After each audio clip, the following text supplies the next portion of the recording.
There was a time when the currents swept us into the jaws of uncharted waters, where relentless storms and voracious waves awaited. But after weathering such trials, they revealed to us a hidden gem: the shores themselves. My family has always been drawn to the thrill of a new voyage. One stormy night, fate decided to play a hand. What we discovered there on that island, the technology and novel ideas, was nothing short of a blessing in disguise. Exactly. When we heard the Blackshaws were hunting for a legitimate entry into Ragusa, I thought, why not bring them into our little venture? Hence the invitation. My family has always been drawn to the thrill of a new voyage. One stormy night, fate decided to play a hand. What we discovered there on that island, the technology and there exists only one relatively safe route from the Blackshaws to Ragusa, a path known solely to the Montelli family. As long as you stayed on this course, you were bound to encounter the troop. My family has always been drawn to the thrill of a new voyage. One stormy night, fate decided to play a hand. What we discovered there on that, our intentions might not be as grandiose or ominous as you think. We seek liberation, and to achieve it, we're pursuing the truth behind Renacita's origins.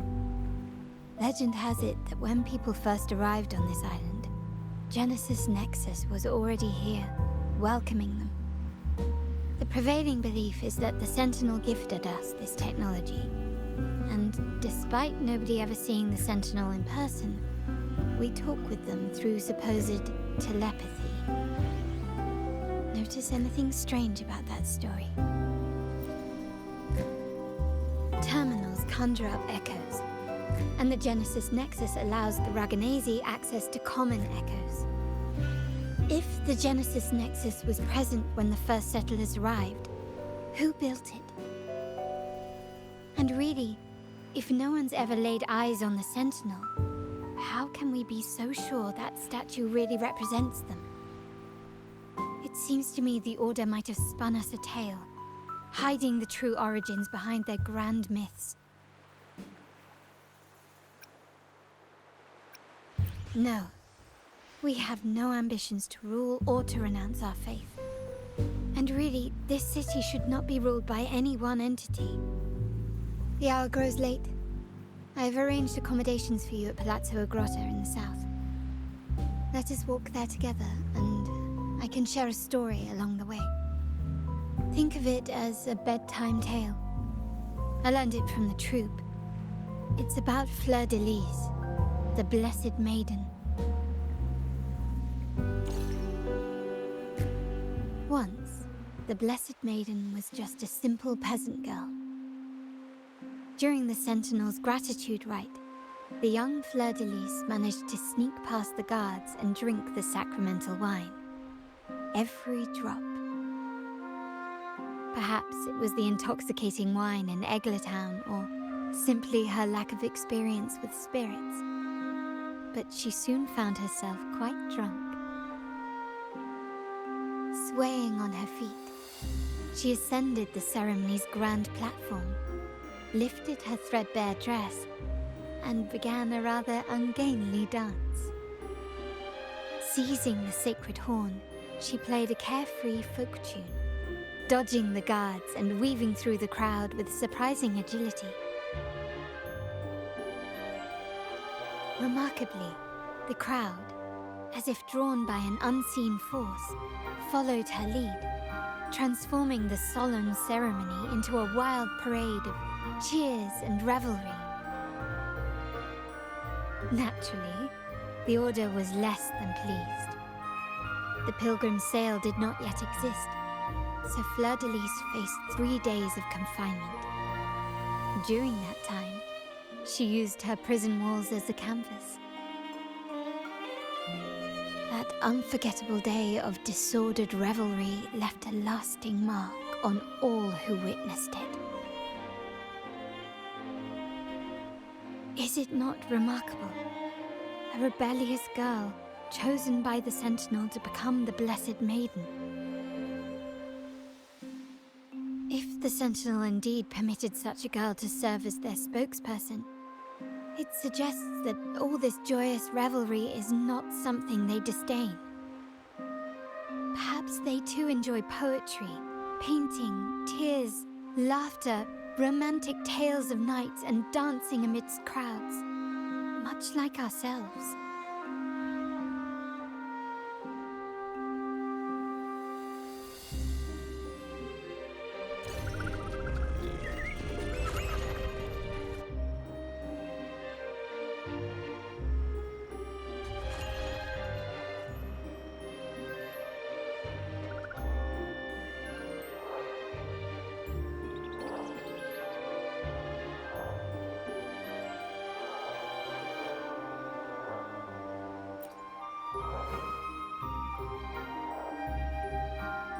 The people of this island came from diverse civilizations now lost to time, but through plays and tradition, they sought to preserve memories of their heritage.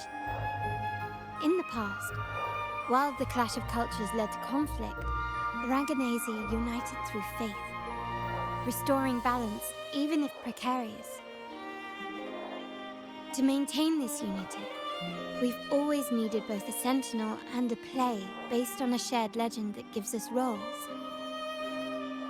Yet this play has endured for so long that we've become defined by our roles. Noble, commoner, believer, merchant. What was meant to unite us now stifles us.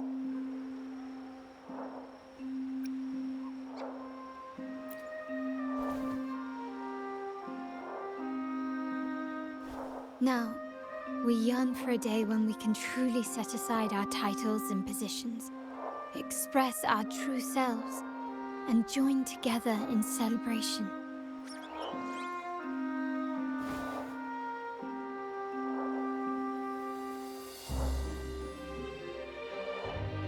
Yes, born from hope and idealism, it reminds the Raganasia of our initial vision of equality and freedom. It also affirms our true worth.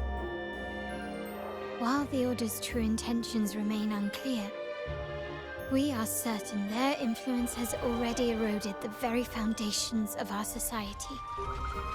People revere the divine figure the Order has constructed, yet they also live in fear of punishment. Legends become accomplices in fostering ignorance, and faith becomes the loyal executioner of cruel punishment. An invisible cage has trapped us all. Speaking of freedom within a cage is absurd. Fear and ignorance are our foremost enemies.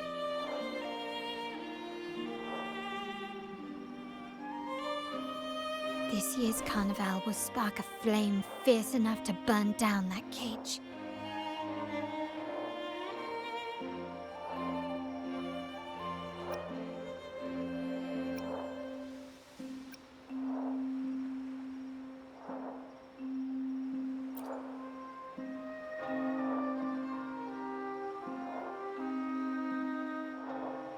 Rest well, and tomorrow we shall take the stage together at the carnival.